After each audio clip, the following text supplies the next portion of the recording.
Real money gaming और fantasy cricket को लेकर के सरकार की तरफ से कुछ नोटिफिकेशन और गाइडलाइंस आई हैं, जिसमें एक चीज़ जो सबसे अच्छी है वो ये, एक रास्ता निकल के आ गया है कि अब गवर्नमेंट का जो स्टैंड है, वो रियल मनी गेमिंग को पूरी तरीके से बैन करने के मूड में नहीं है। यानी कि आप कह सकते हैं कि जो स्किल बेस्ड गेम है, जैसे कि ड्रीम इलेवन या फैंटेसी एप्लीकेशन वाले जितने भी गेम हैं, उनके अब थोड़े से अच्छे दिन आ सकते हैं। हो सकता है कि उन पर पेड कॉन्टेस्ट शुरू हो जाए। तो जो कुछ नोटिफिकेशन में आया है वो वीडियो में आपको मैं बताने वाला हूँ। साथ ही बताऊंगा कि गवर्नमेंट एक अपनी जो संस्था लॉन्च कर रही है जिसका नाम है सेल्फ रेगुलेटरी बॉडी। उसका काम ये होगा कि वो सभी ऐप्स पर निगरानी रखेगी, उनको मान्यता देगी, जिससे कि अगर कोई भी एप्लीकेशन फ्रॉड करेगा या फिर जो सरकार की गाइडलाइन के हिसाब से नहीं चल रहा होगा, उस पर कार्यवाही की जाएगी, उसको बंद कर दिया जाएगा। तो आज की वीडियो बहुत ध्यान से अंत तक जरूर देखिएगा, क्योंकि रियल मनी गेमिंग को लेकर के जो मैं आपको बताने वाला हूँ, ये सभी फैंटेसी एप्लीकेशन और रियल मनी से खेलने वाले जितने भी यूजर्स हैं, सबके लिए इंपॉर्टेंट वीडियो रहने वाली है। वीडियो थोड़ी सी लंबी हो सकती है, लेकिन पूरा देखिएगा, ताकि जो मैं आपको बताने वाला हूँ वो सारी चीजें आप अच्छे से समझ सकें। तो आइए बिना टाइम को वेस्ट किए हम लोग वीडियो को शुरू करते हैं। तो दोस्तों, इस वीडियो में हम सबसे पहले बात करेंगे गवर्नमेंट के स्टैंड के बारे में। तो दोस्तों, गवर्नमेंट का जो स्टैंड है रियल मनी गेमिंग को लेकर के, वो अब थोड़ा सा पॉजिटिव इंटेंट दिखाई दे रहा है, जिसमें कि सबसे बड़ी बात ये कही गई है सरकार की तरफ से इस गाइडलाइन में कि अब सभी प्रकार के गेम नहीं चलेंगे। यहाँ पे सभी प्रकार से मतलब ये है चांस बेस की बात हो रही है। जो स्किल बेस है जैसे कि ड्रीम इलेवन और फैंटेसी, उसकी बात नहीं हो रही, जो चांस बेस है। और खास करके वो गेम जो किसी मैच के रिजल्ट पर आधारित होते हैं, जैसे कि मान लीजिए आज इंडिया पाकिस्तान का मैच है और कोई एप्लीकेशन है वो कहता है कि इंडिया जीतेगी या पाकिस्तान जीतेगी, इस पर आप अगर मतलब कॉन्टेस्ट लगाना चाहते हैं तो वो टोटली चांस बेस हो गया। तो अब इस तरह के एप्लीकेशन इंडिया में नहीं चलने वाले हैं रियल मनी गेमिंग की कैटेगरी में। अब दूसरी चीज जो गवर्नमेंट की साइड से कही गई है वो ये कि फैंटेसी एप्लीकेशन या फिर रियल मनी से कनेक्टेड जितने भी एप्लीकेशन है उस पर अगर कोई खेलने वाला यूजर पैसा डिपॉजिट करेगा, तो डिपॉजिट पर तो उसको 40% जीएसटी चाहिए गवर्नमेंट को। यानी कि अगर आप 100 रुपए डिपॉजिट कर रहे हैं तो वहां पर आपका 40 कट जाएगा, 60 आपके अकाउंट में आएंगे, तो उसमें आप 40% कटा दीजिए। अगर मान लीजिए कि आप जीतते हैं तो आपसे 30% टीडीएस भी लिया जाएगा।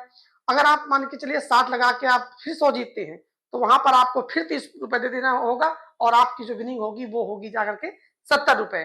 तो ये कुछ ऐसा सिस्टम रहने वाला है। ऐसा आगे आप कॉन्टेस्ट खेले जाएंगे, जैसे जैसे आप डिपॉजिट लिमिट बढ़ाएंगे परसेंटेज सेम रहेगा, बस खाली से आपके डिपॉजिट अमाउंट जो 40% है वो जीएसटी कटेगी और 30% टीडीएस करता रहेगा। अब आइए बात कर लेते हैं कि जो गवर्नमेंट की साइड से जो संस्था लॉन्च की गई है जिसका नाम है सेल्फ रेगुलेटरी बॉडी, इसका जिक्र मैंने आईटी मंत्रालय के तरफ जो ड्राफ्ट आया था उसके उसमें भी किया गया था। मैंने बताया भी था आपको, जिसने नहीं देखी वीडियो जाके चैनल पे देखेंगे तो वीडियो आपको मिल जाएगी। देखिए, इस जो संस्था का जो मुख्य काम है वो ये कि जो रियल मनी गेमिंग वाले एप्लीकेशन अभी मार्केट में चल रहे हैं या फिर जो आने वाले हैं उनको रेगुलेट करना। यानी रेगुलेट कैसे करना कि जो सरकार नियम बनाएगी, जो गाइडलाइन बनाएगी, उसका पालन करवाना इसका मुख्य काम होगा इस रेगुलेटरी बॉडी का। जैसे कि होता क्या था कि जो भी पहले लोगों ने सॉफ्टवेयर डेवलपमेंट का अपना सिस्टम बनाया और कोई ऐप लॉन्च कर दिया। अब ऐप लॉन्च कर दिया, वो ऐप कोई नियम कानून कुछ नहीं मान रहा था, लोगों से धड़ल्ले से डिपॉजिट होता था, ऐप बंद हो जाती थी, लोग अपना लॉस में चले जाते थे, लोगों का पैसा डूब जाता था। लेकिन इसी चीज को रोकने के लिए, रेगुलेट करने के लिए इस स्ट्रक्चर का निर्माण किया गया है। जो सेल्फ रेगुलेटरी बॉडी है, इसका जो मुख्य काम है वो गेम को मान्यता देना। जैसे कि मान लीजिए आप स्कूल जाते हैं तो आपने भी देखा होगा कि लिखा रहता है कि सरकार द्वारा मान्यता प्राप्त स्कूल, तो लोग वहीं पढ़ना चाहते हैं। क्योंकि अगर आप और मैं कहीं एडमिशन लेके लिए जाते हैं तो सोचते हैं कि यार गवर्नमेंट कॉलेज में हो जाए तो ज्यादा बेहतर है, कि जो गवर्नमेंट की तरफ से मान्यता प्राप्त हो। लेकिन क्योंकि आपको कल को डिग्री मिलेगी और वो डिग्री आप कहीं लेकर के जॉब के लिए जाएंगे, तो अगर वो मान्यता प्राप्त स्कूल नहीं होगा तो आपको वहां पर वो जॉब नहीं मिलेगी। कहने का मतलब ये एग्जाम्पल से आप समझ सकते हैं। अब सेम ऐसा ही होने वाला है गेम्स के साथ। अब होगा ये कि जो गेम ओरिजिनल होंगे, वेरीफाइड होंगे, और खास करके उनको टिक दिया जाएगा। जैसे कि वेरीफाइड अकाउंट में आप देखते होंगे फेसबुक, इंस्टाग्राम पे ब्लू टिक आता है, तो वैसा ही एप्लीकेशन पे आपको ब्लू टिक देखने को मिलेगा। इसका मतलब ये होगा कि ये सरकार के जो नियम को सारे मान रहे हैं और ये रेगुलेटरी बॉडी से बिल्कुल पास्ट एप्लीकेशन, यानी कि जेन्युइन है, इस पे आप सेफली खेल सकते हैं। कहने का मतलब मेरा ये है, क्योंकि थर्ड पार्टी एप्लीकेशन होते हैं उनके पास ये नहीं रहेगा, जिससे कि यूजर्स को एक आसानी हो जाएगी जानने में कि कौन सा एप्लीकेशन रियल है, कौन सा फेक है। तो सबसे अच्छी चीज यही लगी मुझे। अब बात कर लेते हैं कि अगला काम क्या है। अगला काम इसका ये है कि जो छोटे बच्चे होते हैं उनको गेम की लत लग जाती है। यानी कि वो जब ज्यादा गेम खेलते हैं तो वो अपना मनी लॉस कर जाते हैं, वो लोग क्रेडिट पे आ जाते हैं। अब रेगुलेटरी बॉडी का मेन काम एक ये भी और रहने वाला है कि क्रेडिट की जो सुविधा होती है ना, वो लोग कहते हैं लोन ले लीजिए, आप खेलिए, उसके बाद जब आपके पास हो तो आप उसको पेड कीजिए। लेकिन अब इस चीज़ को रोक लगने वाली है। अब आप लोन लेकर के या फिर क्रेडिट करके नहीं खेल सकते हैं। इस पर इस बॉडी की नज़र रहने वाली है, सेल्फ रेगुलेटरी बॉडी की। अब बात कर लेते हैं कि स्किल बेस्ड गेम और चांस बेस्ड गेम में इसको अंतर करना होगा।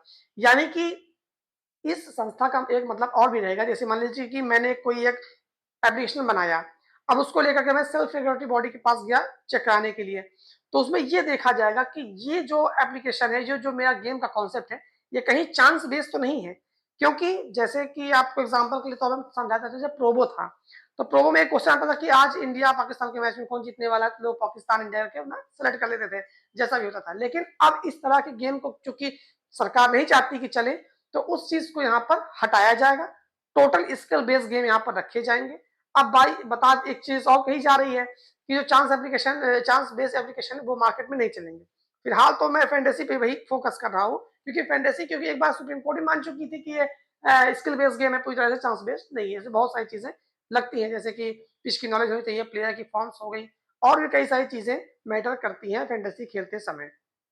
तो अब आपको थोड़ा हाईलाइट कर देता हूँ इस वीडियो के लास्ट में कि क्या कुछ रहने वाला है सरकार का नियम, कायदा, कानून।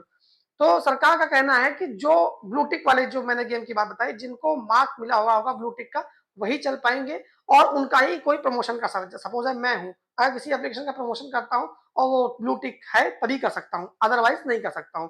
फिलहाल ये नियम क्रिएटर पर लागू होता है। अब आइए जान लेते हैं कि हाँ, टाइम लिमिट और डिपॉजिट लिमिट।